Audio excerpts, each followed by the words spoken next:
si une erreur te fait mal, même si une trahison te blesse, même si une illusion s'éteint, recommence.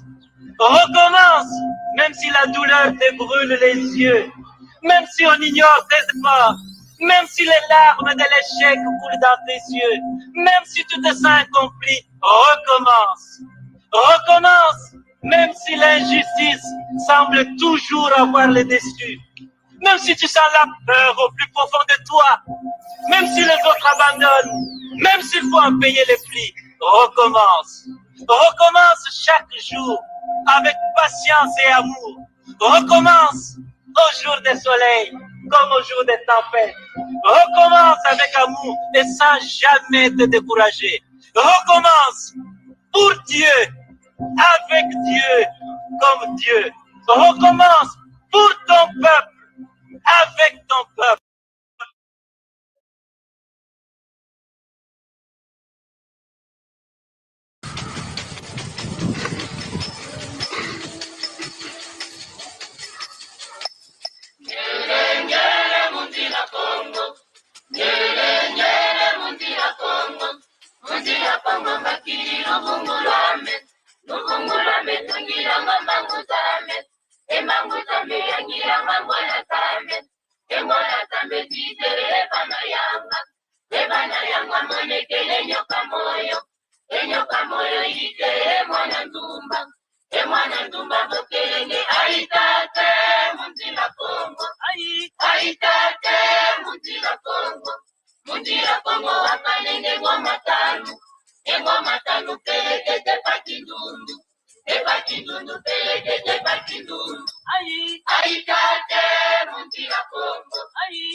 Congo remercie vivement les Malakima Congo qui a voulu songer et penser à adresser une invitation à Bundulia Congo de participer à ce forum d'une grande importance historique.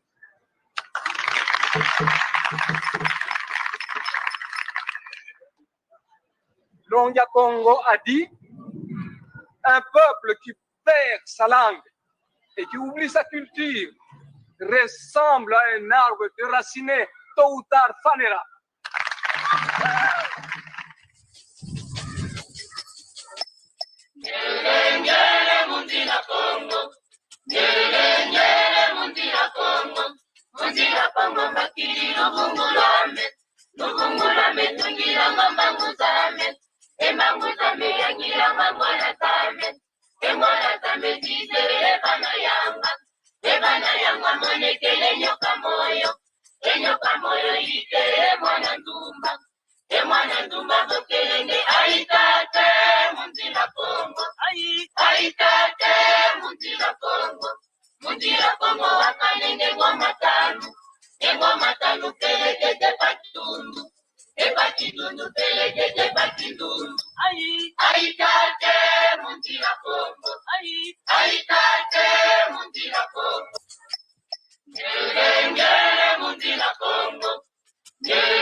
Mesdames, Mesdemoiselles, Messieurs, bonjour. Nous ne sommes pas vendredi. Nous ne sommes pas vendredi aujourd'hui, c'est mercredi. Mais étant donné que l'information que nous avons à vous transmettre aujourd'hui est tellement bonne, nous allons la retransmettre vendredi prochain. C'est pourquoi pourquoi nous tenons à le faire en live. Nous, c'est Malaki Makongo, dans le cadre des activités de notre Malaki Afro-Congo TV. Nous allons recevoir un éminent chercheur, un Ngouanga.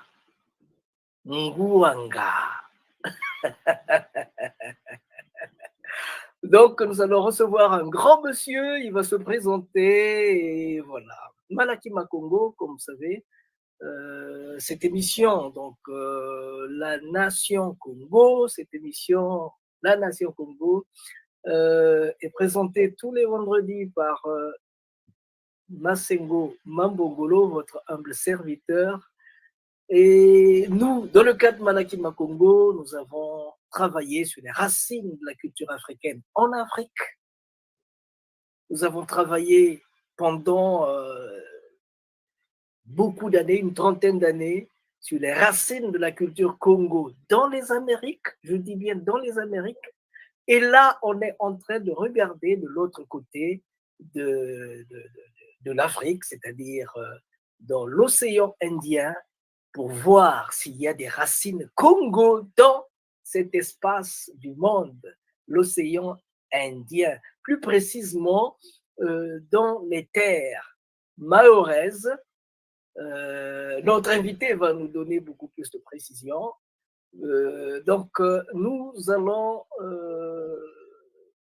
rechercher les traces de la culture Congo à Mayotte, dans les Comores, peut-être les Seychelles, l'île de la Réunion, et ainsi de suite. Donc, nous sommes dans la partie de l'océan Indien et, s'il vous plaît, notre invité d'honneur,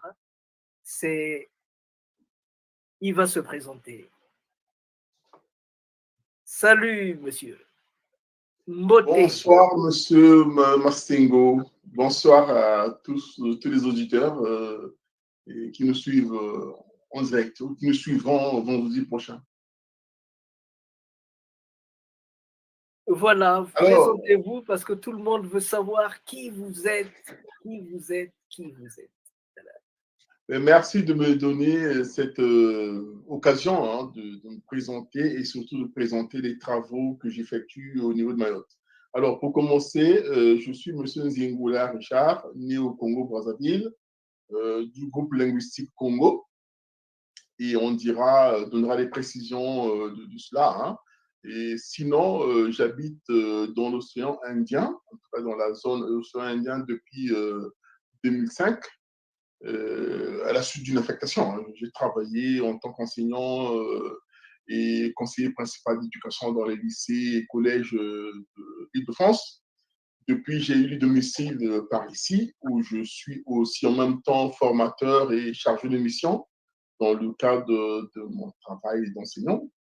Et à côté de cette activité professionnelle, voilà, je fais de la recherche de façon indépendante. Hein. Donc, je suis un chercheur indépendant. Pour ce qui est évidemment de survivance Congo en terre mahoraise et dans la sous-région. Pourquoi, on le dira tout à l'heure, voilà un petit peu, je suis passionné par ce que je vis ici parce que la culture Congo, je suis Congo et je retrouve des substrats de la culture Congo aux Comores, notamment à Mayotte où je réside depuis une dizaine d'années. Et je veux partager cette expérience-là, ces découvertes avec les amis Congo qui sont disséminés ici et là, en Afrique, aux Amériques ou en Europe. Alors, je dirais que je suis ému. Je suis ému parce que je suis ému et je suis fier. Fier de savoir que je ne suis pas seul. Parce que depuis des années, moi, je poursuis la recherche des traces Congo partout où ils sont, en Afrique du centre, du sud, en Afrique de l'Ouest. Et là, Et en Amérique aussi. En Amérique aussi. Et là, nous sommes dans l'océan Indien. Dans l'océan Indien. Mais avant de passer au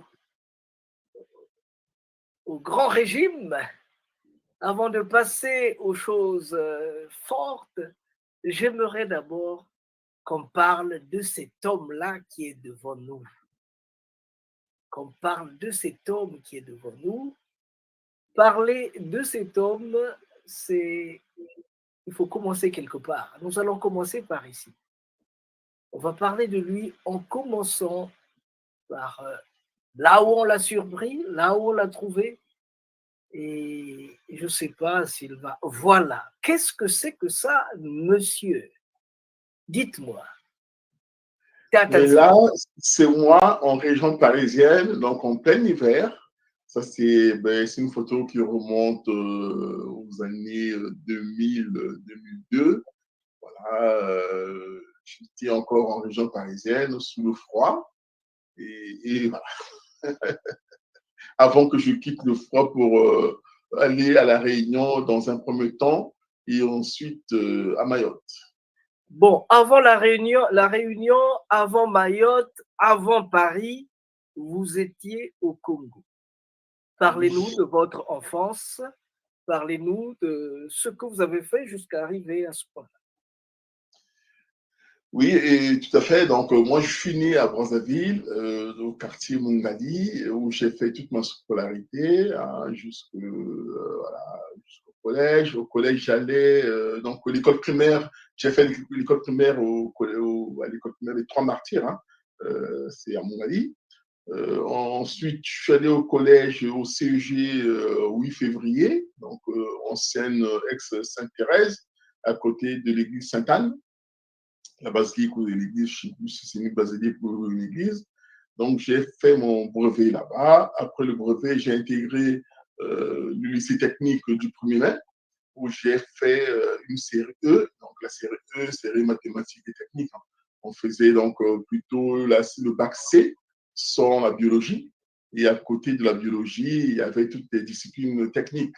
Donc, ça allait du fraisage, tournage, bureau d'études, dessin technique et compagnie. À la suite, donc, après le baccalauréat, donc après le lycée, je suis allé faire une prépa à Reims. Après la prépa, je suis allé à Saint-Étienne pour poursuivre. Quand j'ai fini mes études, je suis retourné m'installer à Reims, où j'avais commencé. Et de là, j'ai commencé l'enseignement en région parisienne. Donc, j'allais et je revenais les week-ends. J'ai fait ça pendant quasiment 1 année et demie. À la fin, c'était pesant. J'ai finalement décidé, nous avons décidé à l'époque avec ma femme, d'aller s'installer en région parisienne. Donc, c'est comme ça qu'on arrive en fait à Pierrefitte. Pierrefitte, voilà. Donc là, on est en 1994. Voilà, 14. Et on s'installe à Pierrefitte.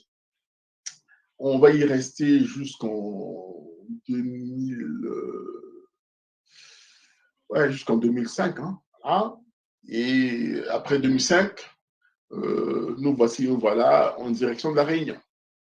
Voilà, on arrive à la Réunion. Je reste 3 ans à la Réunion, donc de 2005 à 2008. Après, donc de la Réunion, j'avais déjà des échos finalement de la sous-région. Je savais que je pouvais arriver à Mayotte, qui commençait à intégrer vraiment les départements français. À l'époque, c'était une collectivité. Et donc, il y avait déjà cette mouvance-là d'intégrer la France.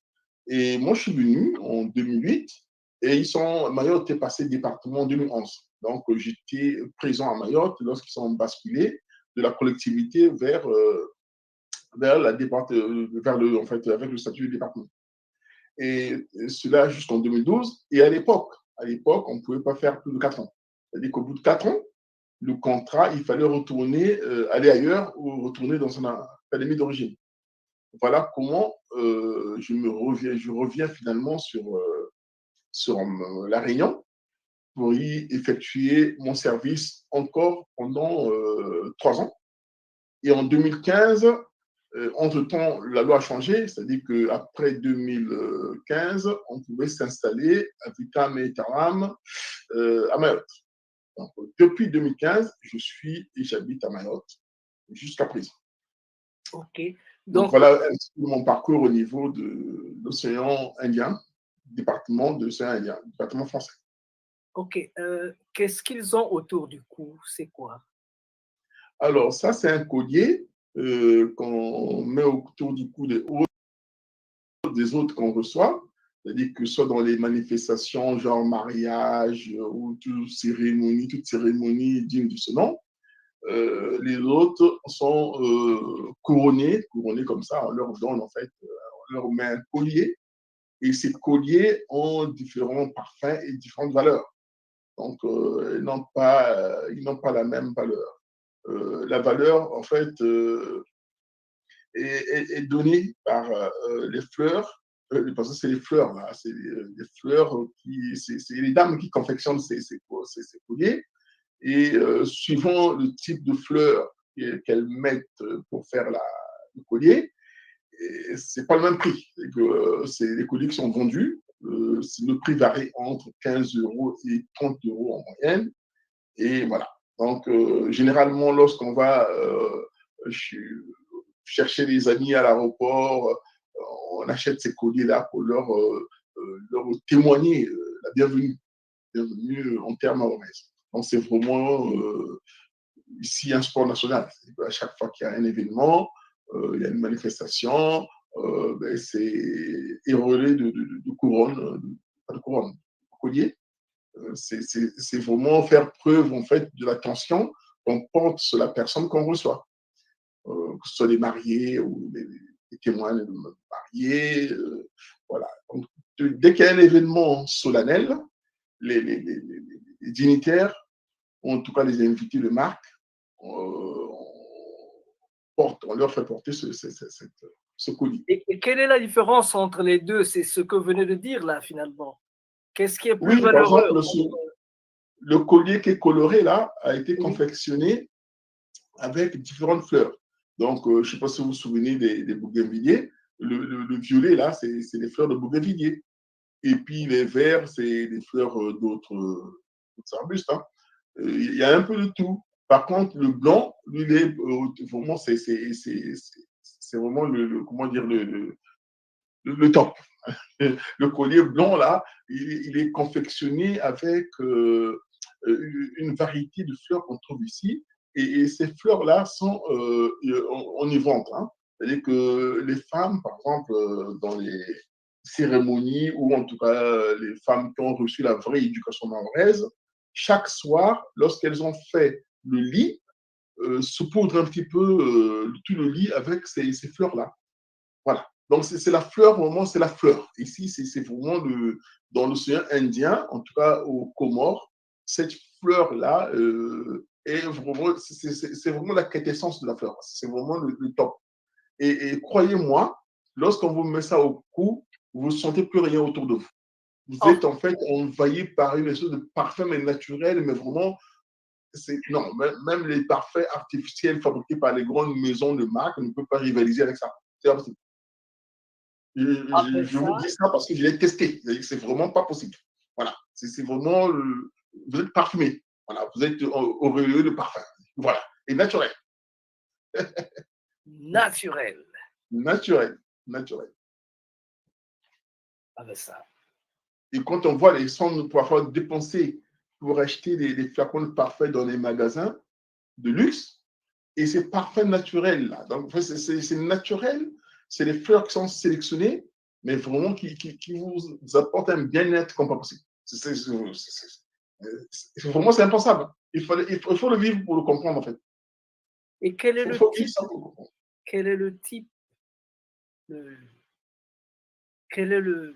Est-ce qu'il y a la présence au plan physiologique? Est-ce qu'il y a la présence Congo là-bas? Oui, il y a la présence Congo et pour cause. Je reviendrai dessus si vous m'en donnez l'occasion. Au plan des femmes, au plan Oui, oui, oui, Le visage. stéréotype au plan visage, au plan, parce que les dames que vous voyez là, vous voyez bien qu'il y a un petit mélange. Le monsieur qui est debout, on sent le Congo. Les dames sont un peu plus métissées. Donc, le métissage qui vient plutôt de l'île voisine, hein, qui est Madagascar, avec les Bantous de l'Afrique. Donc, et parfois d'ailleurs, celle qui est bien voilée là, qui a le châle et tout ça là, elle, c'est plutôt un peu d'origine arabo-musulmane. Voilà. Ah, Voilà, vous voyez un peu, il y a en fait ces mélanges-là qu'on trouve ici. Il y a ou mélange Afrique malgache, ou plutôt mélange comme cette dame-là, voilà, le plus petit détail là, elle, c'est plutôt un mélange arabo-musulman et Afrique. Il y a parfois des mélanges arabo-musulmans, Afrique et puis malgache. Donc, la dame la plus grande que vous voyez en rouge là, la plus grande des dames, elle, elle est typée malgache, malgache Afrique. Voilà. Et donc, vous avez en fait un foisonnement de culture et même voilà, de stéréotypes, hein, et morphotypes. Pardon, c'est Afrique, quel type de personne ici? bon, ici, ben, ça, c'est les Bantous, hein, Bantous, créoles et puis Mahoraises, donc croisement Afrique et un peu malgache. Donc, Ok, au milieu, vous avez mon fils aîné, hein, qui est banquier d'affaires, et avec sa compagne créole. Et sur les côtés, vous avez M. Zingula, le patriarche, et Madame Zingula, qui est mahoraise. Voilà, ok. la petite famille. Alors, on continue. Ici, c'est la maison, là où nous habitons à Mayotte. C'est le domicile des Zingula. Ah, d'accord. Il y a des papayers, des bananiers. Papayers, bananiers, les mêmes, finalement, on a les mêmes arbres, la même faune qu'on a au Congo. On a des bananiers, là, c'est les bananes plantains. Il y a le palmier. Mais le palmier d'ici ne donne pas les grappes de ngaji. Ok. Et ça ne donne pas des ngaji. C'est un palmier, en fait, qui ne donne rien. Voilà. C'est juste un palmier décoratif. Hein. Il ne donne pas de fruits. Et puis, quoi d'autre? Ah, là, c'est à l'île de la Réunion, au volcan. Donc là, vous avez en fait le reste de la coulée de lave hein, de 2006. En 2006, il y a eu vraiment, le volcan avait bougé. Et donc là, voilà, j'ai fait une photo pour immortaliser un peu le temps. Je À l'île de la vois. Réunion. Et là, Ici, je suis parti, oui, on entretient un petit verger et on est parti en fait labourer un peu le champ. Et il faut savoir qu'à Mayotte, tous les samedis, dimanches, tout le monde va au champ, quasiment tout le monde. Voilà, donc c'est une culture ici, quelle que soit votre fonction, vos statuts. Les samedis, dimanches, on va au champ pour cultiver, récolter, labourer, faire tous les travaux champêtres. Et d'ailleurs, moi qui suis de Brazzaville, de Mongali, Potopoto, je n'ai pas connu ça. Les amis qui étaient dans les provinces au pays avaient peut-être connu ça, mais moi, je n'avais pas cette dimension de la vie. Il fallait que je vienne à Mayotte pour me reconnecter avec la terre. Et c'était un grand plaisir. Et jusqu'à présent, dès que j'ai l'occasion de le faire, j'hésite pas d'aller cultiver, d'aller. Voilà. Donc, tout le monde ici, quasiment euh, toutes les familles ont quelque chose, un petit verger quelque part. Voilà, à 10 km, 20 km, 50 km là où on habite. Et c'est le lieu où toute la famille se retrouve. Mais on y va en famille, voilà, on cause, on se reconnecte avec la terre. Et c'est vraiment un réel plaisir de vivre ça et que de quitter quitter la cravate finalement, d'oublier un peu les bureaux climatisés et se retrouver en contact avec la mère nourricière qui est la terre. Et ça, sincèrement, c'est un des éléments d'accroche de ma vie sur Mayotte. J'ai beaucoup apprécié et j'apprécie ces moments-là où on se retrouve dans la brousse en train de couper, débroussailler, planter, piquer, enlever, arracher, récolter. Et on sort de là, voilà, en fin d'après-midi, bien sale, bien poussiéreux. Et on rentre à la maison pour retrouver la modernité. Et ces allers-retours permettent en fait d'équilibrer l'esprit Congo. Ok. Voilà, parce que, in fine, la terre, on sort de la terre. Hein, voilà, on retourne dans la terre.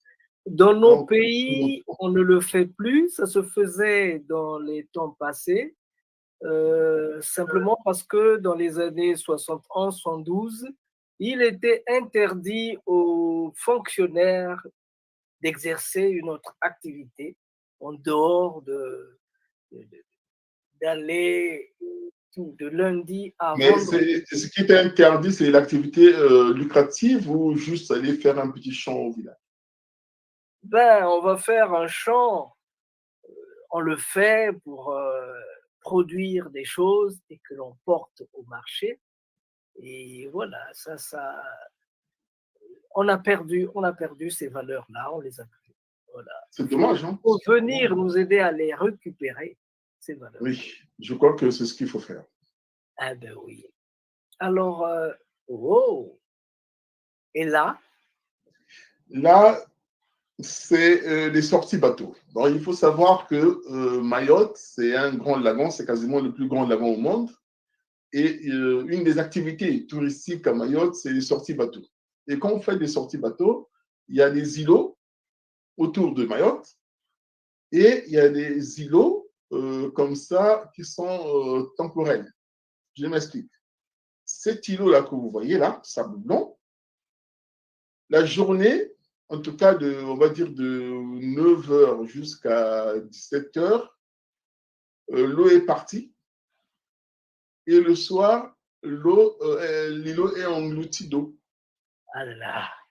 Voilà, donc, parfois, on y va. Là, ce jour-là, on était parti avec des amis. On arrive avec les glacières, avec tout ce qu'il faut. On a fait un barbecue, on a fait la fête. Mais il faut savoir qu'à 17h, il n'y aura plus rien. Hein. Donc, oui, il faut avoir un timing comme pas possible. Vous préparez tout, 16h30, vous rangez tout et le bateau vous récupère pour repartir. Si vous restez là, ben, vous allez être submergé, hein, englouti par l'eau et puis c'est tout. Hein. C'est pas compliqué. C'est à votre risque et péril. Vous êtes obligé de faire vite et de partir. Est-ce que je peux dire que vous êtes content de votre vie, du temps que vous passez à Mayotte? Ah oui, sincèrement, oui, sans exagérer, on vit bien à Mayotte. C'est un coin paisible. En tout cas, après, qu'est-ce qu'on entend par être bien? Le tout, c'est une connexion par rapport à ce qu'on cherche, par rapport à son vécu, par rapport à ce qu'on veut et comment on veut le faire.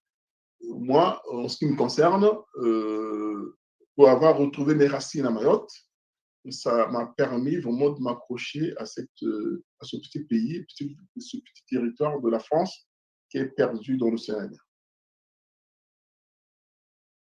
Ok. Et là, c'est quoi finalement ça? Ici, c'est mon premier ouvrage que j'ai rédigé, donc que j'ai écrit avec des amis mahorais. C'est mon premier séjour à Mayotte. Donc, quand je suis arrivé à Mayotte en 2008, en provenance de La Réunion, j'ai vécu des choses, j'ai appris des choses, j'ai constaté des choses. Donc, c'est ce qu'on appelle la survivance de la culture Congo en termes mahoraises. Et donc, au début, je n'étais pas motivé pour écrire tout ça. Je faisais un petit témoignage oral auprès des amis qui m'écoutaient. Et un ami camerounais m'a dit, Richard, le constat que tu fais, tu devais faire le témoignage de ce que tu vis ici.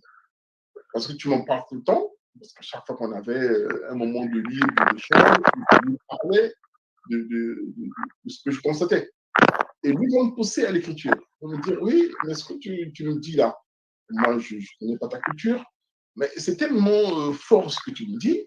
Pourquoi tu ne fais pas un témoignage écrit? Écris-le. Je lui ai dit, non, mais attends, moi, je suis technicien pur et dur, je suis pas dans l'écriture.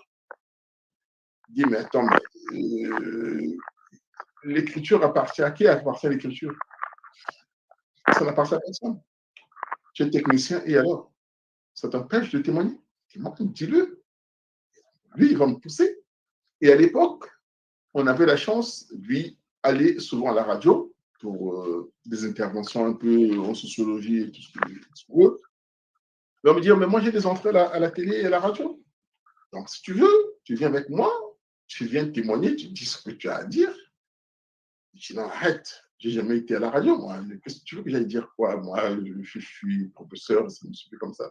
Viens avec moi, tu vas dire ce que tu me dis tout le temps. Il va insister, finalement, je le suis. J'arrive, on parle, et le hasard fait que ces émissions étaient souvent, en fait, des émissions directes.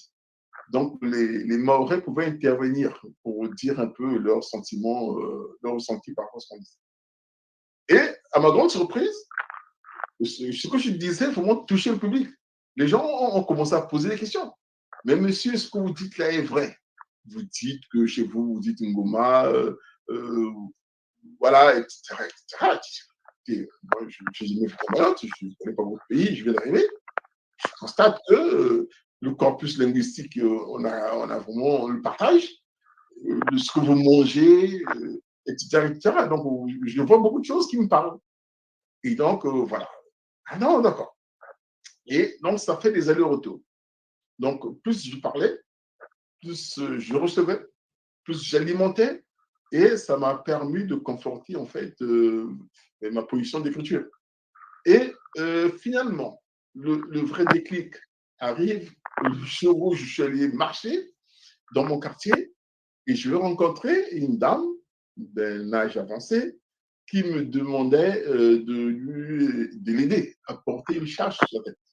Et vous savez comment ça s'appelle au pays quand une maman vous demande de l'aider à porter une charge, à mettre une charge sur la tête. On dit une tuile. Elle m'a sorti l'expression, le mot. Une tweak. Elle dit Monier, une tuile qui ça. Moi, je dis non, c'est pas possible. On peut pas me dire ça ici. Je me suis dit, je suis où là? Une tuile qui ça? Donc, je me suis débrouillé pour lui faire comprendre que je n'avais pas compris. Pour lui faire répéter le mot, en fait. Je lui dis non, mais j'ai fait un hochement de tête. Je dis non, mais madame, désolé, j'ai rien compris. Monier, une tuile qui ça? Elle répète ça 2 fois. Et je me suis exécuté. J'ai pris donc la charge qu'elle avait, qui faisait quasiment une 50aine de kilos, j'ai posé sur sa tête. Et imaginez-vous le coussinet qui était sous sa tête. Et c'est le même coussinet que nos mamans mettent sur la tête pour mettre des charges. Et ce coussinet, on appelle un kata ici, comme chez nous, un kata. Elle a posé la charge, elle m'a remercié, un kata. Elle a posé la charge sur le cou. Je l'ai aidé à poser la charge sur la tête, sur le kata. Elle est partie, en me remerciant. Et là, je me suis dit, non, tu es qui ça, c'est fort. Mais avant cette rencontre-là, j'avais les mots, les élèves dehors, je voyais. Une fois, j'attendais un taxi-bus, parce qu'il n'y avait pas de véhicule au départ. Et je veux passer une camionnette. Et sur la camionnette, il y avait le dessin du moustique. Et à côté, il y avait marqué mou, Stopumou. En fait, il y avait une campagne de démoustication. Et donc, j'ai compris en fait que le moustique est appelé mou comme chez nous. C'est quoi? Bon, peut-être que c'est un mot perdu comme ça. Et entre-temps, je vois quelqu'un qui montre le chien en disant Ngombe, Nyoshi, Nyoka, là-bas. Et là-bas, attention, là-bas de jurer, comme chez nous. Quand on dit ici là-bas, je jure. Tu demandes à quelqu'un de jurer, il dit là-bas. Djandefi, Labandefi. Nkuni, pour le bois sec. Mouti, Mais pour le bâton. c'est à Mayotte, ça? C'est à Mayotte. Mouti, il y a même le Nchi. Le Nchi, le terroir. Le Nchi. Il y a le Malavou. Il y a le Djama. Djama. Yanika. Dia. Manger. Yenda. Mwendo. Muntu. Ludimi. Njevo. Meso. Meno. Dinu. Disu. Njevo. Makutu. Ngombe. Mwivi. Kola. Kola kata kola.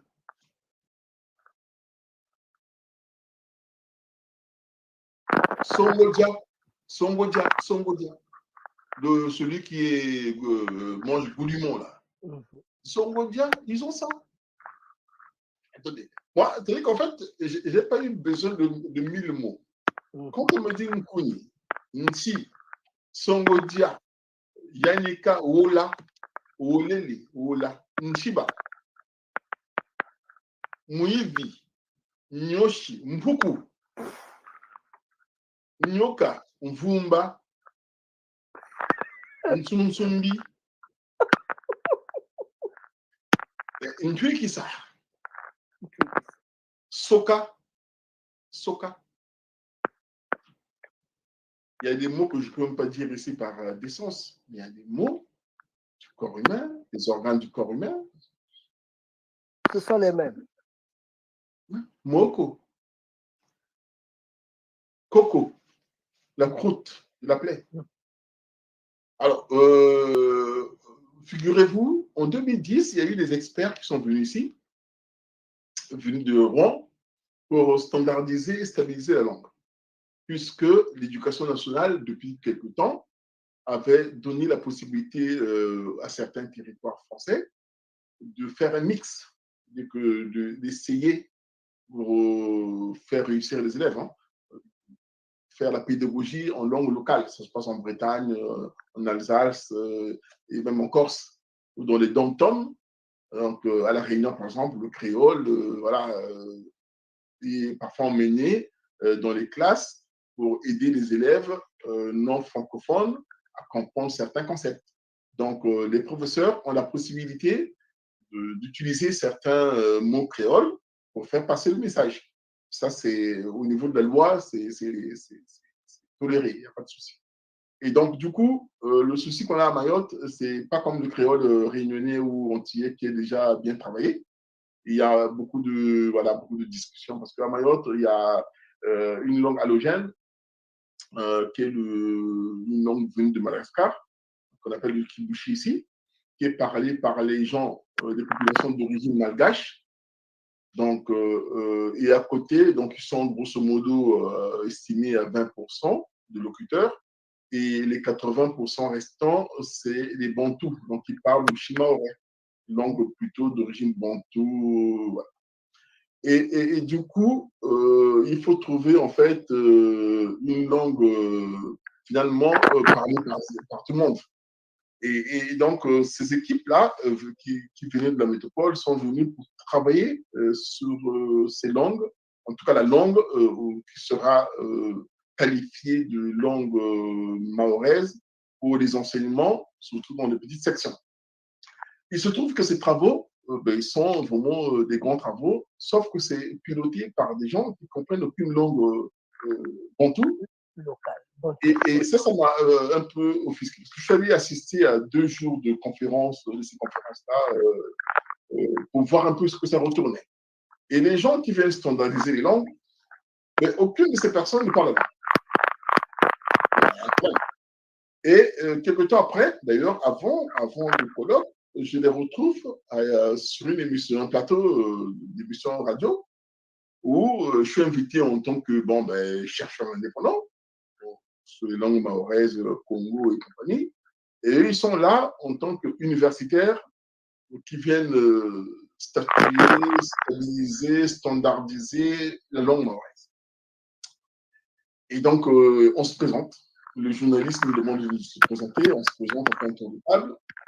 Et après, commence la discussion.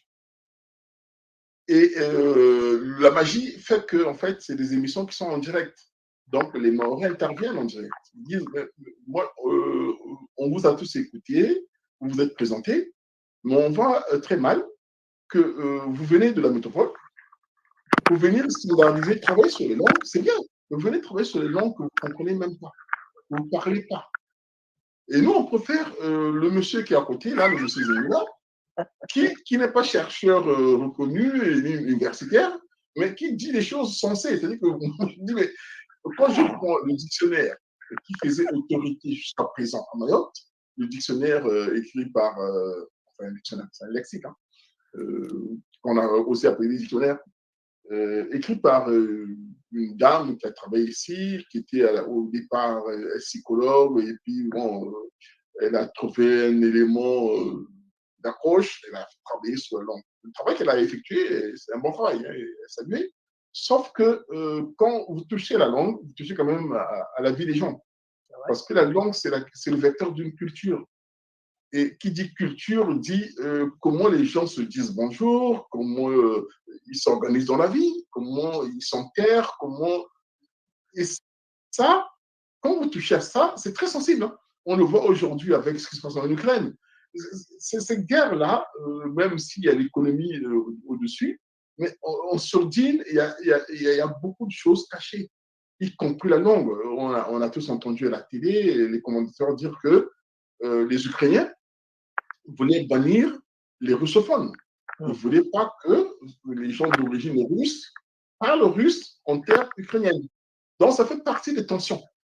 Et donc, finalement, ces gens-là qui viennent un peu comme ça, venir travailler sur les langues, et sans avoir les tenants et aboutissants ni de l'histoire, ni de la culture des gens, parce que d'ailleurs, parler de langue, ça n'a plus de sens. Aujourd'hui, toutes les recherches en linguistique ont montré que c'est le lien langue-culture. On ne parle plus de langue maintenant, on dit langue-culture, parce qu'on ne peut pas détacher la langue de la culture.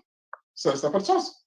Quand vous prenez un comique français du genre le Devin Coluche, vous l'amenez en Afrique, mais il fait rire personne.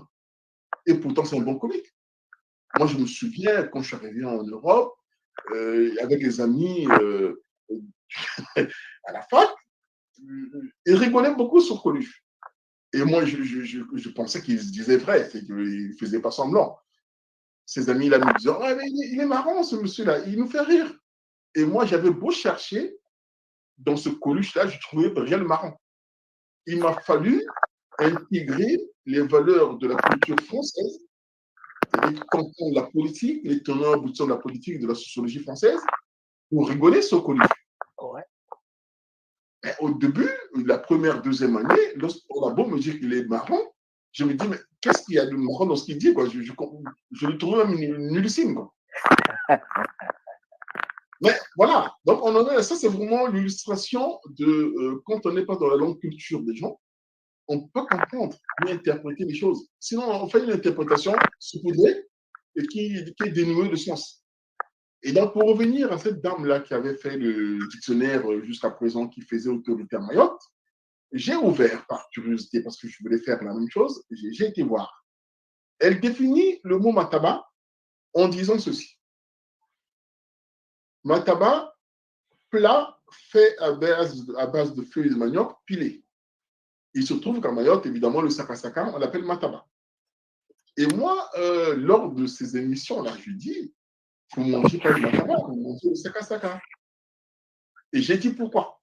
Parce que nous, on a ce même plat au pays. Des fois, on l'appelle mataba, des fois, on l'appelle sakasaka. Et je me souviens que lorsque maman était pressée, elle n'avait pas le temps de bien piler les feuilles de manioc. Et les feuilles se présentaient un peu en lambeaux comme ça, là, pas bien pilées. Et elle nous préparait le mataba. Par contre, le samedi, dimanche, quand elle avait le temps, elle recevait ses petites sœurs, elle prenait tout le temps de bien piler. Là, on mangeait le sakasaka ou le ntoba. Donc, j'ai dit que quand je vois dans un dictionnaire, on me définit le mataba comme un plat fait à base de feuilles de manioc pilées, ce n'est pas la faute de la personne. Parce que la personne a fait quoi? Évidemment, elle a été voir les informateurs dans les villages. Elle dit, monsieur, madame, ça c'est quoi? Ah, ben, c'est le mataba. Alors, vous faites quoi comment? Elle écrit. On écrit comme ça, sans comprendre.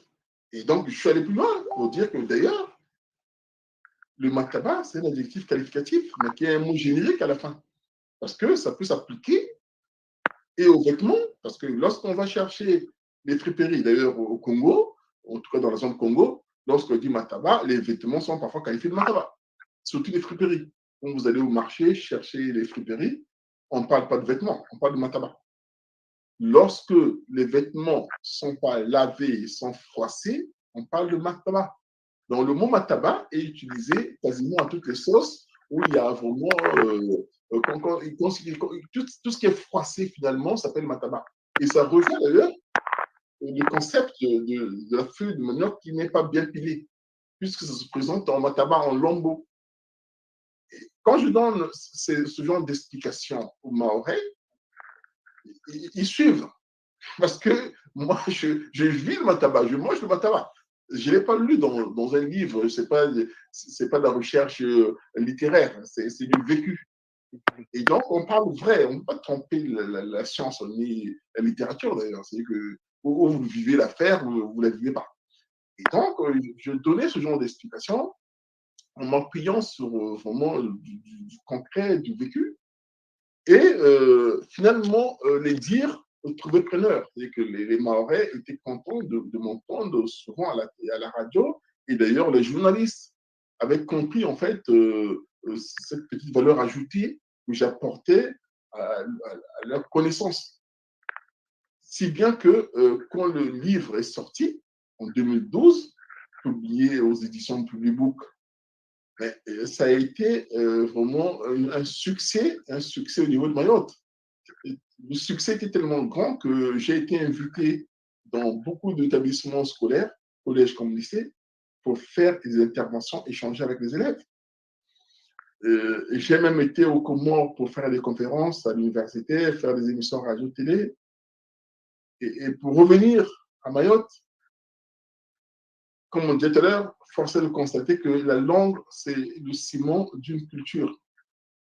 Il est difficile de s'approprier une seconde langue, en l'occurrence le français, pour Mayotte, même dans les DOM, si la langue maternelle n'est pas acquise, n'est pas assimilée. Donc, c'est bien ces allers-retours-là. En fait, il faut s'asseoir sur du ciment, qui est la langue maternelle, donc la langue culture de l'élève, de l'apprenant, comprendre ses tenants et aboutissants pour emmener l'élève vers l'excellence en français.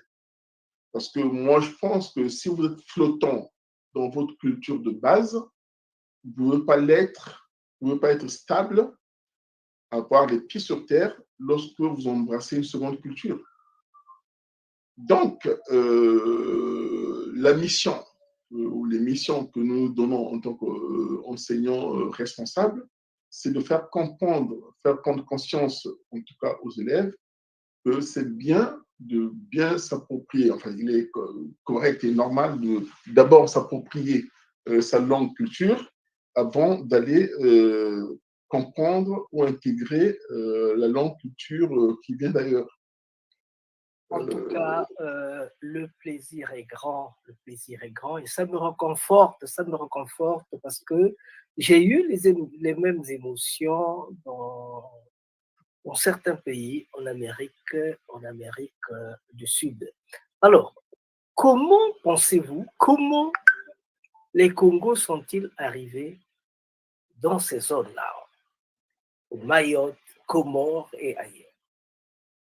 Donc, dans mes travaux de recherche, j'avais pu identifier en fait trois vecteurs. Deux vecteurs pour l'arrivée physique du Congo et un vecteur sur l'arrivée du Kikongo. Donc, le premier vecteur, c'est l'expansion arabo-musulmane aux environs du 9e siècle. Hein, donc, les arabo-musulmans sont allés dans toutes les directions. Donc, ils sont allés vers l'Europe et d'autres sont descendus vers l'Afrique, toujours pour l'expansion de leur religion. Donc, ces personnes-là s'étaient donné une mission civilisatrice, finalement, pour venir dominer et puis dire aux gens comment ils devaient prier. Voilà. Donc, ils arrivent en Afrique avec beaucoup de prétentions. Donc, ils commencent par les pays qui sont proches de l'Égypte, hein, de l'Égypte d'ailleurs, jusqu'en RDC, ex-Zaïre. Donc, toute la côte est-africaine vibre avec la religion musulmane. Voilà comment ils ont fait. Donc, ils ont fait, comme ils avaient la technologie pour une navigation long cours, ils ont traversé l'océan, descendu de l'océan Indien jusqu'au Mozambique. D'ailleurs, le mot Mozambique, c'est une déformation d'un prince arabe, Mozambique, etc. Donc, ce n'est même pas un mot africain, c'est un mot d'origine d'un sultan arabe. Je retrouverai facilement où les internautes peuvent aller chercher l'origine du mot Mozambique. Voilà. Donc, ils sont arrivés jusqu'au Mozambique. Ils ne sont pas allés jusqu'en Afrique du Sud, je ne sais pas pour quelle raison. Donc, de là, ils faisaient des pénétrations dans l'Afrique. Et donc, vous avez la langue qui s'est créée au contact. Donc, quand les musulmans arrivent avec la langue arabe dans les terres africaines, il se fait créer un créole. Le créole, là, s'appelle le swahili. Le swahili, c'est la langue créée par le contact, l'amalgame entre la langue africaine de la côte et l'arabe, langue arabe. Donc, il y a autant de swahili que de régions en Afrique où les Arabes ont été faire leur colonisation. Comme il y a autant de créoles que des zones créoles français, hein, que des zones occupées par la France. Donc, vous arrivez à La Réunion, vous avez un créole qui n'a rien à voir avec le créole que vous avez en Guadeloupe, et même en Martinique ou en Haïti, c'est un peu différent. Et donc, ces gens commencent finalement à sévir les populations noires à partir de la Somalie. Donc, c'est les Somaliens et les Ougandais qui vont être les premières victimes de ces arabo-musulmans. Il faut rappeler d'ailleurs que l'expression Monsenji qui existe ici, hein, vous venez aux Comores, ils connaissent le mot Monsenji. On a chez nous. Et au départ, le mot Monsenji, quand j'étais au Congo, on pensait que c'était une déformation de Monsinge. On croyait que c'est le mot utilisé par les colons pour dire que vous êtes proche des singes et tout ça. En fait, ça n'a rien à voir. Le Senji dont on parle là, c'est des gens qui sont originaires donc, de la région ougandaise en montant jusqu'au Kenya, en tout cas à la ceinture Ouganda, Kampala, jusqu'à quasiment en Somalie. À l'époque, il n'y avait pas ces pays-là, puisque ces pays sont nés après la conférence de Berlin. Donc, c'était des régions. Donc, ces peuples-là, les S, donc le Senji, ça s'écrit S-E-N-J. On prononce Senji. En fait, Senji. Senji. Et donc, ces peuples vont être les premières victimes des arabo-musulmans. Ils vont les prendre, les arabo-musulmans vont prendre ces gens-là pour les faire travailler dans toutes les concessions qu'ils avaient en Afrique, y compris à Zanzibar.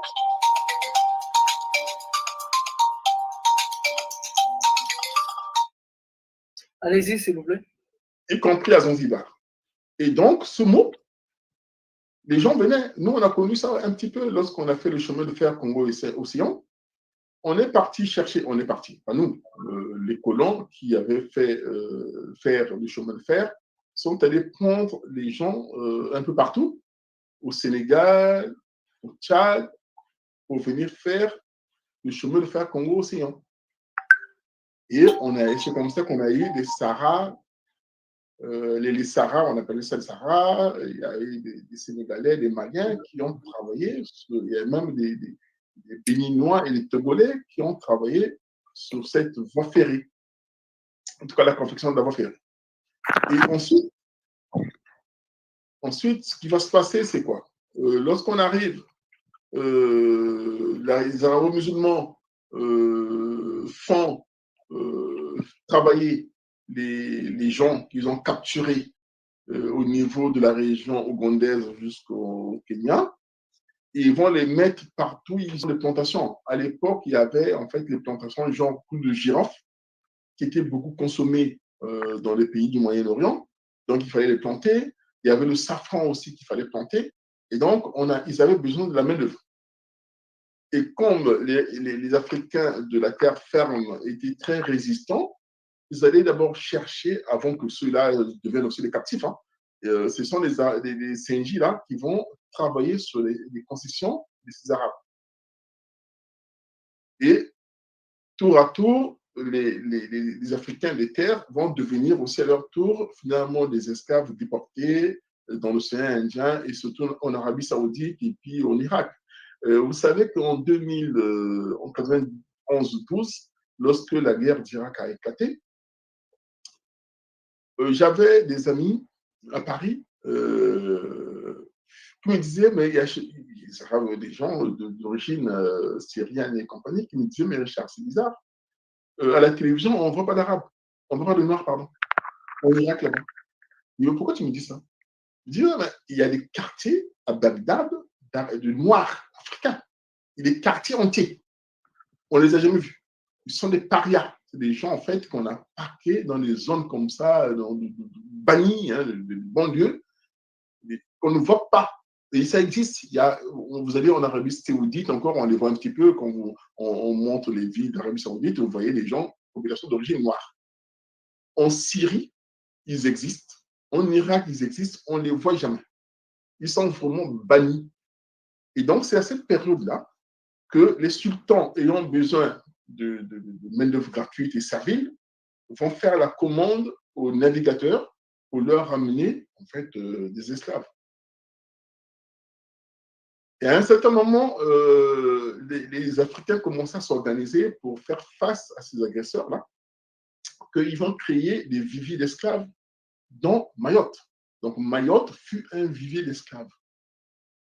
C'est-à-dire que les Africains étaient emmenés ici, ils faisaient des enfants, et dès que l'enfant avait un peu de muscle, il était en âge de travailler, donc on va dire aux environs 12, 13, 14, on le prenait, on l'amenait. Dès qu'ils, oui, c'est ça, il partait. Et ça, je l'ai lu dans un ouvrage d'un historien malgache qui a travaillé sur cette question-là, que Mayotte fit un vivier d'esclaves. Et d'ailleurs, ce n'est pas étonnant parce que quand je suis arrivé à Mayotte, par exemple, j'avais constaté quelque chose qui m'a beaucoup marqué. Il y a les femmes d'ici, qui sont bantoues à la base, sont très détachées de leurs enfants. Et ils n'ont pas ce côté qu'on a, nous, en tout cas en Afrique, où la maman vraiment tient mordicus à l'enfant. Ici, il y a un détachement tel que la maman peut facilement se détacher de son enfant. Et l'historien explique ce phénomène par rapport à cela. C'est-à-dire que les gens, les mamans ont vu les enfants partir très souvent et donc ils se sont donné en fait, comment dire, un modus operandi. Hein. Ils se sont dit, finalement, comme on prend tout le temps nos enfants, mais finalement, il faut se résoudre à les voir partir. Si bien qu'il y a un détachement. Et ça, c'est, j'avais parlé avec une sociologue, une assistante sociale, pardon, qui m'avait confirmé cela. Elle m'a dit, mais je ne comprends pas à Mayotte comment les gens, ou pas seulement Mayotte, même au Comores, les gens sont très détachés. Les femmes, par exemple, quand on va en Afrique, comment la maman porte l'enfant, garde l'enfant, la maman est la protectrice de l'enfant. Ici, force est de constater qu'il y a un détachement qui est quand même, qui peut vraiment étonner le Bantou Congo que nous sommes. Alors, que veut dire le mot Mayotte? Quelle est l'origine du mot Mayotte? Mayotte, Mayotte, ça vient du mot arabe Maouti. Donc, c'est par déformation qu'on est arrivé au mot Mayotte. À la base, quand les boutres des arabo-musulmans arrivaient à Mayotte, se fracassaient sur la barrière de corail. Il faut savoir que Mayotte est ceinturée par une barrière de corail. Et cette barrière de corail, suivant les marées hautes ou basses, cause beaucoup de dégâts aux bateaux. Jusqu'à présent, quand les bateaux rentrent, les gros bateaux viennent à Mayotte, ils passent pas n'importe où. Il y a des lieux où ils passent, par lesquels ils passent. Et donc, les boutres d'Arabes là, qui venaient échouer tout le temps, s'échouer sur la barrière de corail, et à l'époque, vous pouvez imaginer, il y a 5-10 siècles, ils avaient pensé que c'était une malédiction divine. Donc, ils avaient baptisé l'île de Mayotte l'île de la mort, Maouti, qui a donné Mayotte à la suite. Voilà comment le mot Mayotte est arrivé dans le corpus linguistique français. Et les terres, les Congos qui sont arrivés dans ces zones-là, ont-ils baptisé certaines de ces terres le mot Congo? Oui. Parce que partout où il y a de Congo, vous trouverez toujours le fait que il y a une terre qui s'appelle Congo, partout, au moins, Oui. là où j'ai été. En effet, donc d'ailleurs, les historiens vous le disent, quand vous allez quelque part, vous commencez par demander les noms des lieux et vous allez vite comprendre quels sont ces peuples-là qui ont habité, colonisé ces lieux. Donc ici, par exemple à Mayotte, il y a une localité qu'on appelle Kungu.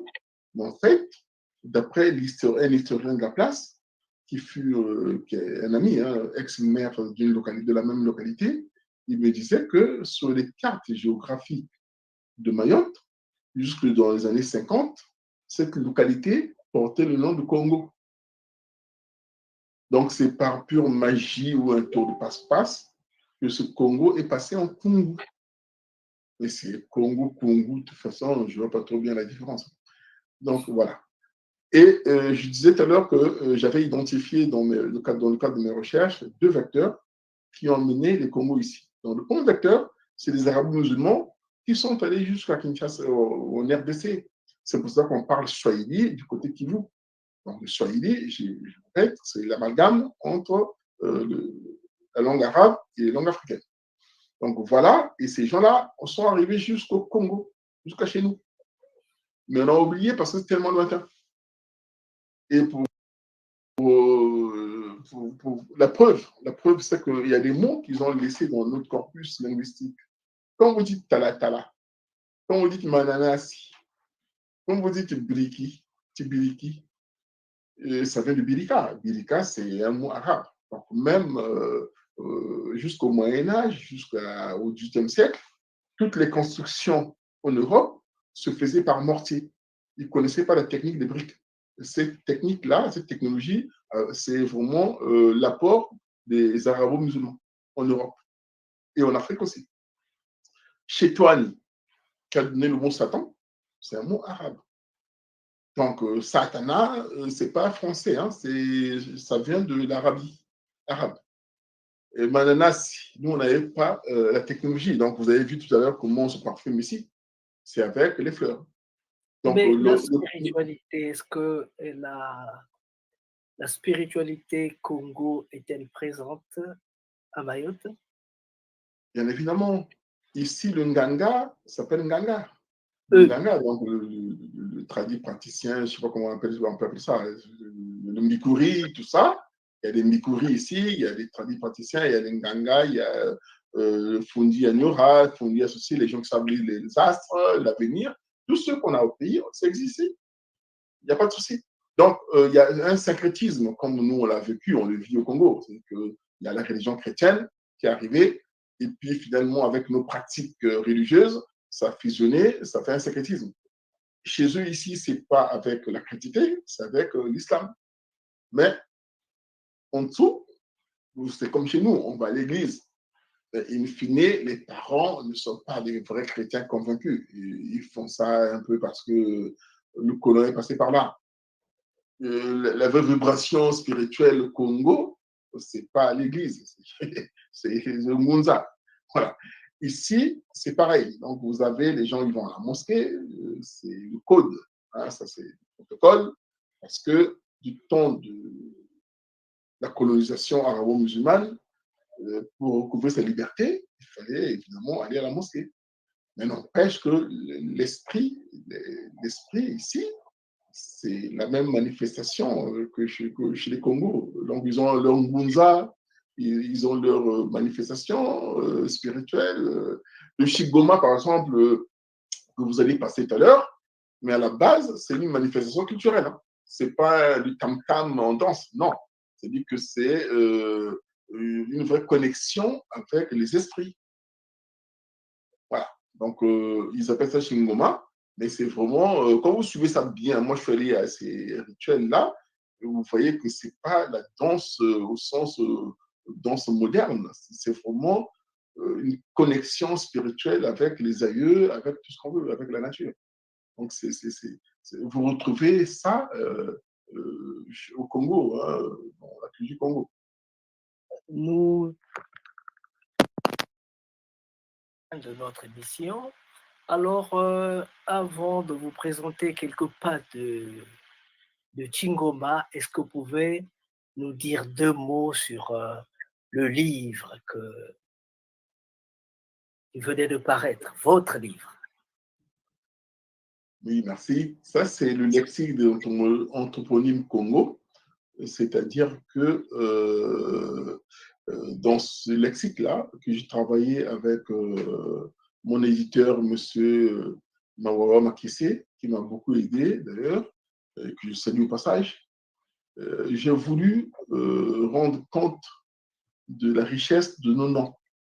Vous savez qu'actuellement, il y a le débat, hein, il y a un débat en France, initié par certaines personnes, parfois mal intentionnées, qui demandent que quand vous êtes en France, au nom de l'intégration, même pas l'intégration, de l'assimilation, il faut porter des noms franco-français.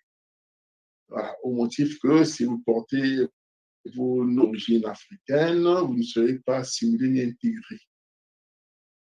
Et donc, ça arrive en fait à prénommer parce que finalement, je donne dans ce livre la signification, le sens et le côté symbolique de chaque nom africain. Parce que nous, au Congo, lorsqu'on s'appelle Masengo, Massamba, Mbukadia, personnellement, on sait pourquoi on s'appelle comme cela, parce que les parents nous expliquent. Mais on ne sait pas forcément pour le voisin. Et donc, je me suis donné en fait cette tâche de faire une compilation des noms Congo pour que ceux qui sont sortis du Congo depuis longtemps puissent se reconnecter. Parce qu'il y a des gens, Dieu merci, qui sont arrivés tardivement parfois aux Antilles ou à La Réunion, au nom de l'engagisme, ou même du temps de l'esclavage, qui ont pu garder leur nom. Et donc, ceux-là ne savent plus trop bien pourquoi ils s'appellent tel ou tel. Là-dedans, ils pourront retrouver matière. Parce que chez nous, qu'on dit chez nous, dans la culture bantou, notamment Congo, le nom n'est pas une simple étiquette comme ça. Là. On ne vous appelle pas seulement comme ça. Non. Si vous vous appelez Mbemba, le Baki, c'est qu'il y a une histoire. Mbumba, il y a une histoire. Le Mbumba, c'est le potier. Ça veut dire que Monsieur Mbumba, vous êtes fils de potier, comme ça vous héritez du nom de ce potier. Sinon, c'est parce que vous avez beaucoup travaillé sur la poterie et que vous avez porté ce nom-là, etc., etc. Donc, on ne s'appelle pas comme ça, la qualification, non, c'est important. Moi, j'ai été à La Réunion et j'ai vu un petit peu, j'ai lu sur une littérature très, très abondante sur comment on a donné les noms aux anciens esclaves lorsqu'ils sont devenus libres. Mais c'est vraiment tragique quand on voit comment les gens sont amusés, parce que quand je dis les gens, les propriétaires d'esclaves, hein, donc les esclavagistes, comment ils sont amusés parce qu'ils étaient sommés par l'administration de trouver des noms aux gens qui étaient esclaves dans leur concession il fallait les nommer. Alors, il y en a qui se sont amusés. Moi, je parle du cas de la Réunion que je connais bien. Ah, ils sont allés fouiller dans la mythologie grecque. Ils sont allés partout, du n'importe quoi. Il y a des gens, moi j'ai enseigné la Réunion pendant 6 ans, mais je peux vous dire qu'il y a des noms, quand vous faites l'appel dans les classes, vous avez pitié. Comment une personne peut s'appeler comme ça? Comment on peut. C'est pas possible. Et donc, ça veut dire quoi? Maintenant, il y a un lexique des noms Congo qui existe. Ce que moi je demande, en toute humilité, c'est pour ces gens-là, pour qu'ils retrouvent leur dignité, mais de fouiller là-dedans et de trouver le nom valorisant.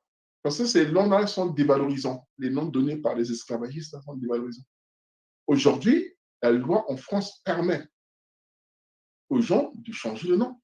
Il y a des noms, même pour nos amis franco-français, si le nom porte préjudice à la personne, on lui donne le droit de faire la démarche administrative pour changer ou modifier le nom. Il y a des gens, on a vu tous à la télé ou à la radio, on a entendu à la radio, qui portaient des noms du genre cocu, voilà. On leur permet d'aller dire à l'état civil que non, mais ce nom-là, surtout pour les enfants, c'est pas bien. On change le nom. Aujourd'hui, d'ailleurs, on est aidé par la génétique. Beaucoup d'Américains le font. Matt Tyson, par exemple, pour ne citer que cette personne-là, a fait la démarche. Et biologiquement, génétiquement, on lui a fait comprendre qu'il était originaire de la région Congo. Beaucoup de gens le font. Donc, si vous savez que vous êtes originaire de la région Congo et que vous appelez Johnson, Middleton, LeBron, tous ces noms farfelus là qui ne veulent rien dire pour les Bantous, faites la démarche. Je veux dire, à l'époque, moi je peux comprendre qu'à l'époque, les gens ne pouvaient pas faire ce genre de démarche parce que c'était problématique. On est au XVIIIe siècle, le XIXe siècle, le XVIIe siècle, c'est compliqué. Aujourd'hui, les gens sont libres. La loi permet de faire la démarche. Il y a la génétique qui aide à savoir d'où vous êtes parti d'Afrique. Donc, nous, on se focalise sur la partie finalement Afrique centrale, mais ces travaux ont été effectués quasiment dans tous les coins d'Afrique. Vous allez en Afrique de l'Ouest, vous allez en Afrique australe, vous allez en Afrique de l'Est, vous avez des lexiques comme ça. Je demande à ces personnes-là de faire la démarche pour qu'ils aient des noms qui aient du sens et une signification. Et pas des noms donnés comme ça par des gens qui sont pressés par l'administration et qui s'amusent à vous appeler cabri, je ne sais pas quoi, mouton à 2 têtes ou à 3, machin. Il y a même des 3 balles. 3 balles. Il y a un athlète là, français qui s'appelle 3 balles. C'est pas 3 balles. Il y a des ferblantiers, il y a des 3 balles, il y a des ferrars. C'est pas possible. Ce n'est pas possible ça. On est au XXe siècle, les gens doivent prendre leur destin en main et le destin commence par le nom. Je vais vous dire d'ailleurs le contre-exemple, parce qu'il faut parler dire des choses. On nous parle de l'assimilation. Je connais des gens antillais, des amis, j'ai des amis antillais, guyanais, il y en a qui m'ont dit. Mais Richard, tu peux savoir la honte que j'ai eue à chaque fois que j'étais sélectionné pour un entretien. J'étais retenu pour un entretien. La personne s'appelle, voilà, un nom franco-français. Et au téléphone, c'est des gens qui sont nés en France, donc évidemment, il n'y a pas d'accent voilà, africain. Et seulement, à chaque fois qu'ils se présentent à l'entretien, on sent une espèce de gêne. Parce que la personne en face, le recruteur en tout cas, s'attend à voir un caucasien. Et voilà que le Dupont-Durand qui est en face, finalement, c'est un noir. On sent, mais on ne le dit pas, c'est ce qu'on appelle la communication non verbale. La personne ne vous dit rien, mais il y a une espèce de gêne qui entoure en fait l'ambiance.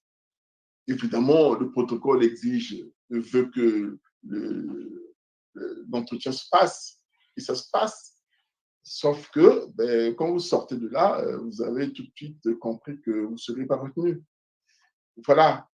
Donc, tant qu'à faire, mieux vaut envoyer un CV avec le nom Bantou, et comme ça, si la personne a un problème avec les Bantous, ne vous fait pas déplacer pour rien. Au moins qu'il fasse la sélection avant que vous n'arriviez sur place. Comme ça, vous ne perdez pas le temps. Vous irez là où on va vous appeler avec votre nom de Konaté, Bamba, Moussa, Massengo, Bilolo, Zingola, Massamba, Nkewa. Voilà. Et donc, voilà ce qu'on peut dire sur ce lexique. Pour appuyer ce que vous dites, je travaille beaucoup dans les Antilles, je travaille beaucoup en Amérique du Sud. Il faut traduire votre livre en langue espagnole. C'est attendu d'urgence. Il y a des gens qui veulent changer leur nom. Ils disent, mais quel nom je dois prendre? Quelle est la signification de ce nom? Donc, ne soyez pas surpris si vous recevez un de ces jours une invitation de Malaki pour prendre part à un Malaki Makongo qui se passera au Brésil, en Argentine, en Équateur ou je ne sais où. Alors, nous allons écouter un peu de la musique Chingoma, le Chingoma, et après vous allez dire votre dernier mot, s'il vous plaît. Merci. Où est-ce que nous sommes là? On a, ok.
Le Chingoma.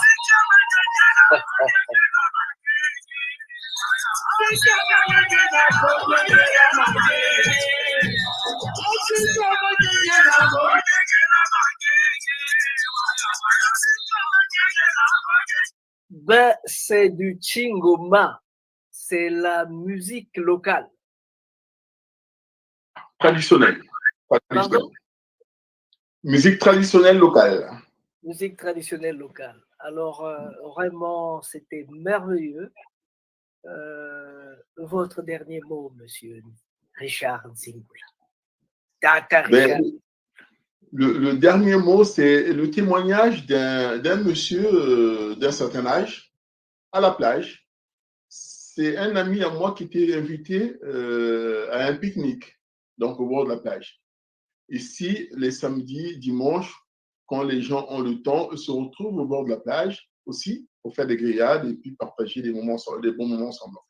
Et ce jour-là, l'ami congolais qui était avec ses amis mahorais assistait à une scène qui vraiment va consolider en fait nos convictions et nos constats.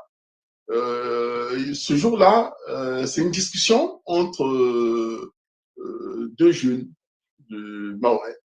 Il y a un qui dit oui, mais pourquoi vous dites qu'on est tous des Comoriens?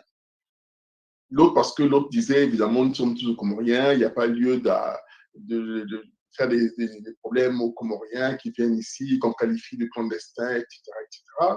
Et donc, c'était vraiment tendu entre les deux jeunes. Et le monsieur, le vieillard qui était là, va dire non, les enfants, stoppés. Nous ne sommes pas des Comoriens. Nous, on est des Mahorais, on est des Congolais, on est des Congos. On est venus du Congo.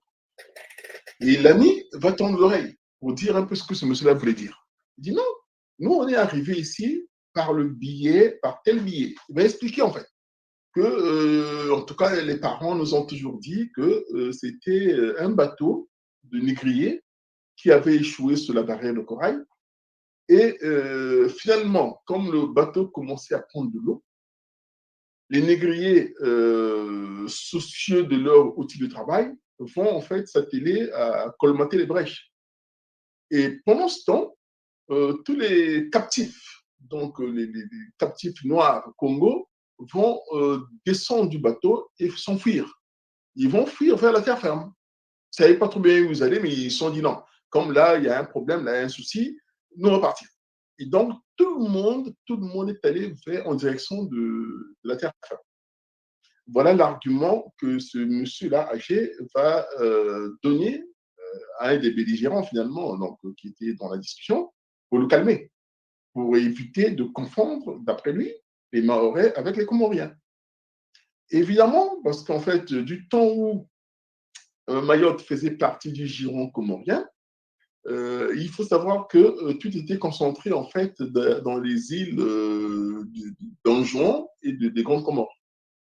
Là-bas, il y a eu un fort métissage des arabo-musulmans avec les Bantous.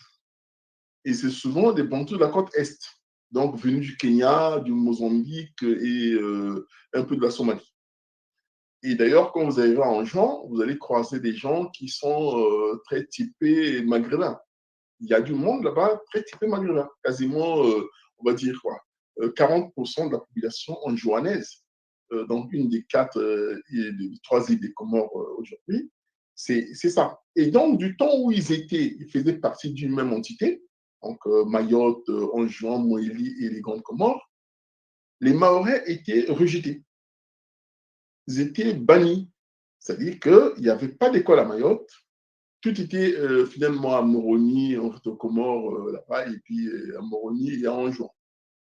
Donc, les élites, tout ce qui était d'ailleurs, tous les présidents qui sont succédés, ils étaient soit des Anjouanais ou des Grands Comoriens. Et les Mahorais ne comptaient pas du tout. Parce que Bantou, parce que Congo. D'ailleurs, ici, ils ne le disent pas très souvent. Mais quand vous tendez bien l'oreille, le mot Congo signifie ça a un peu la même connotation que le Moussenji. Ils ne le disent pas par décence. Et on peut imaginer qu'à l'époque, il y avait vraiment une vraie ségrégation, donc en fait une pigmentocratie, hein, une pigmentocratie, c'est qu'en fait, plus vous montez dans la couleur de la peau, mieux c'est pour l'échelle sociale. Et donc, plus vous descendez, parce que les Mahorais sont les plus foncés des 4 îles, et puisque d'origine Bantou Congo.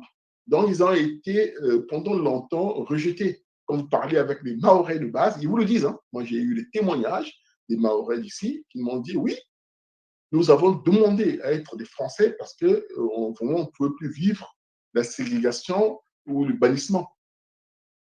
Et donc, aujourd'hui, lorsque on ne connaît pas cette histoire-là, on peut penser que finalement, il y a eu un souci. Comment ça se fait qu'au départ, on avait 4 îles et puis il y a une qui est devenue française? Non, cette île est devenue française parce que les sévices pratiqués par leurs frères des îles à côté étaient trop. Il y avait vraiment un bannissement. D'ailleurs, aujourd'hui, quand vous venez à Mayotte, les grands, les notables, que ce soit les maires, s'il y a quelques médecins à Mayotte, ce sont les gens tous à la base comoriens, enfin grands comoriens ou anjouanais, qui ont choisi finalement de devenir français parce que bon, ils avaient plus à gagner à être français. Mais les Mahorais de base, c'est aujourd'hui qu'on les forme. Quand on dit aujourd'hui, il faut savoir qu'à Mayotte, la scolarisation est obligatoire depuis 1995. 1995, hein. Donc, avant 1995, il n'y avait aucune obligation d'aller à l'école ou d'inscrire son fils à l'école, son enfant. C'est dire, et pourtant, vous avez des intellectuels au Comores. À la Grande Comore et en juin, vous avez des grands avocats, vous avez des médecins, des chirurgiens. Vous n'avez pas ça à Mayotte. Donc, en fait, tout ça nous amène à penser et à consolider notre idée que Mayotte est habitée par les Congos, Bantous, qui ont été victimes du bannissement, de la ségrégation de la part des arabo-musulmans qui sont foisonnés, mélangés avec certains Africains.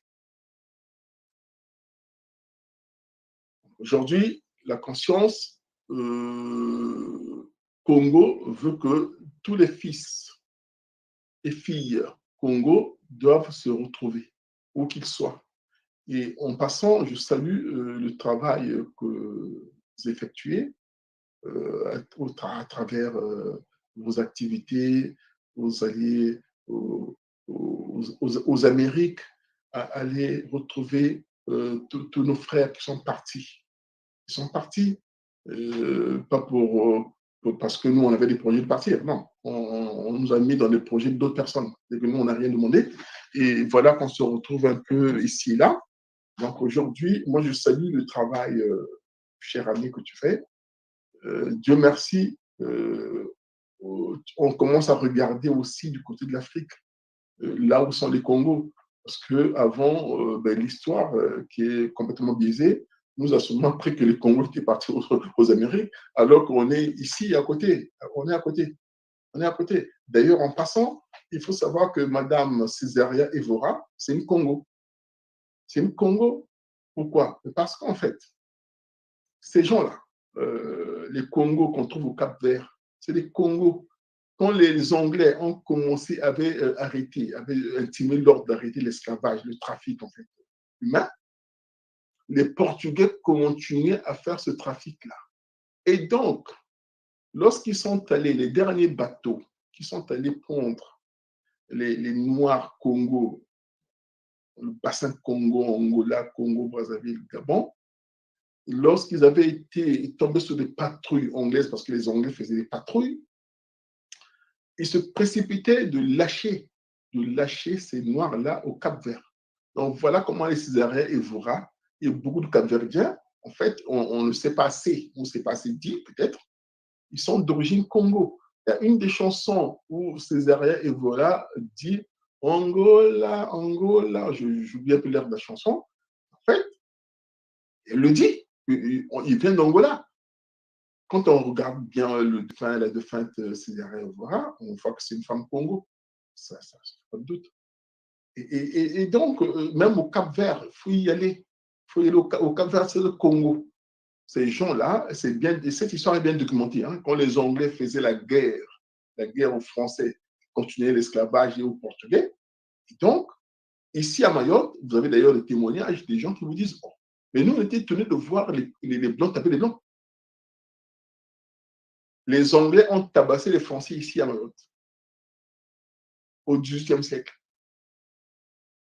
Fin du XVIIIe siècle, début du XIXe siècle, parce qu'ils ont continué de faire l'esclavage alors que l'Angleterre avait décidé, à l'époque, l'Angleterre, c'était la première puissance mondiale, avait décidé de stopper ou de faire stopper l'esclavage. Et il y avait des voyous comme ça, quelques trafiquants, qui continuaient ce commerce honteux. Et donc, c'est comme ça qu'à Mayotte, les anciens ont vu des Blancs français se faire fouetter par d'autres Blancs. Et ils ne comprenaient rien. Ils disaient, mais qu'est-ce qui se passe? Oui.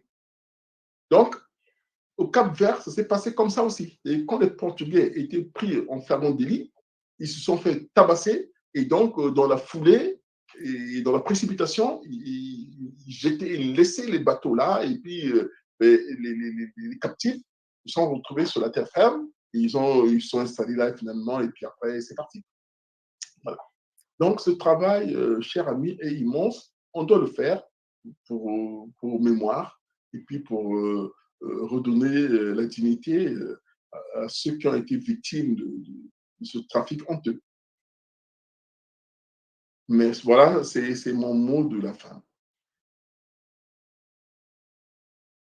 Un mot de la fin qui ne dit pas son nom, un mot de la fin qui n'est que le début de tout, parce que j'estime que nous n'avons pas le droit nous on dit recommence.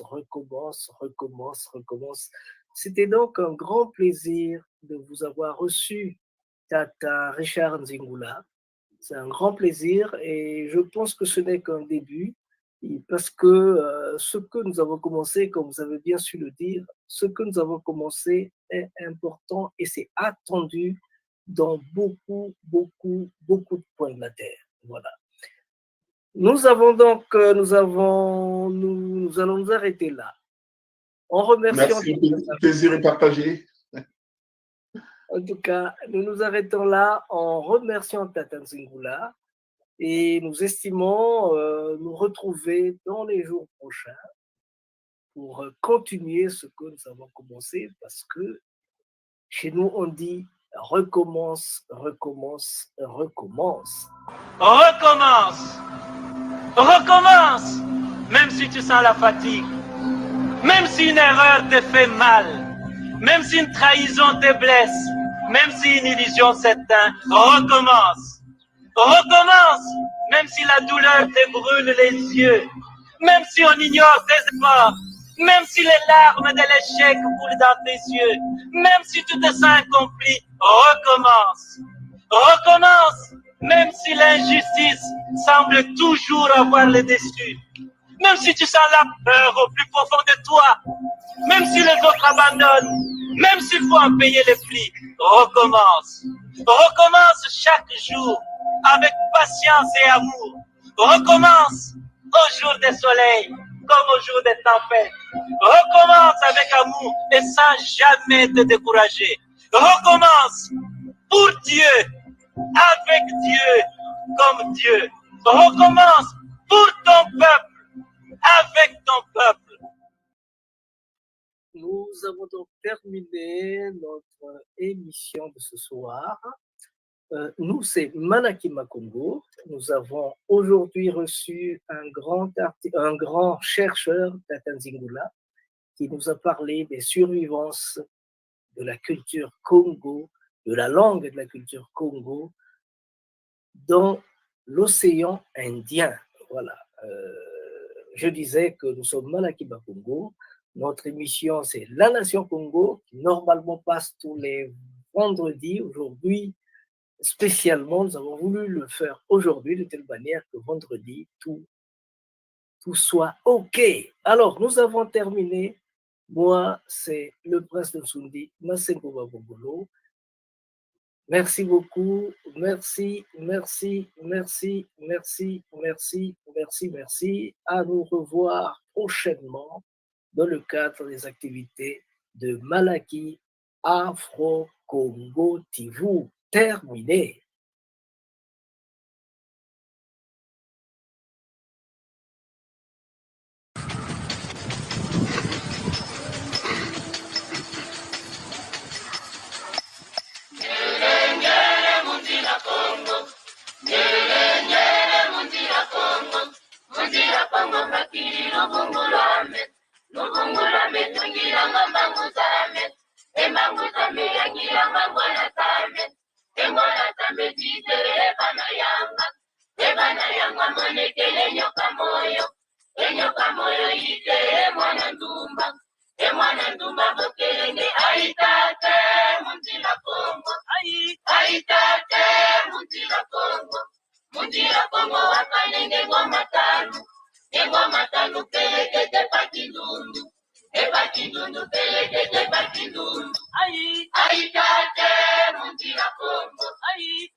Congo remercie vivement les Malaki Makongo qui a voulu songer et penser à adresser une invitation à Bundu de Congo de participer à ce forum d'une grande importance historique.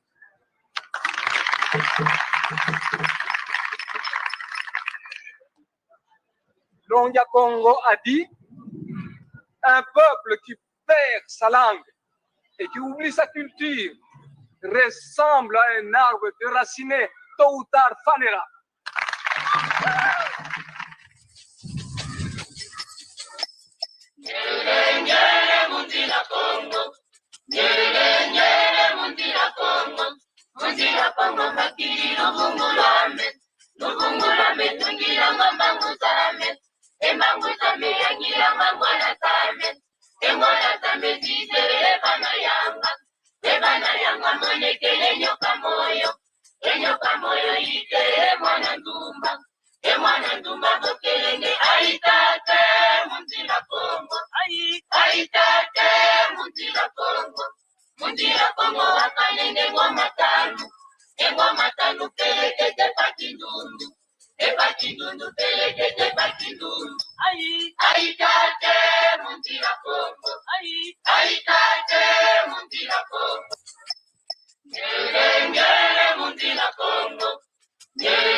Aïe, aïe,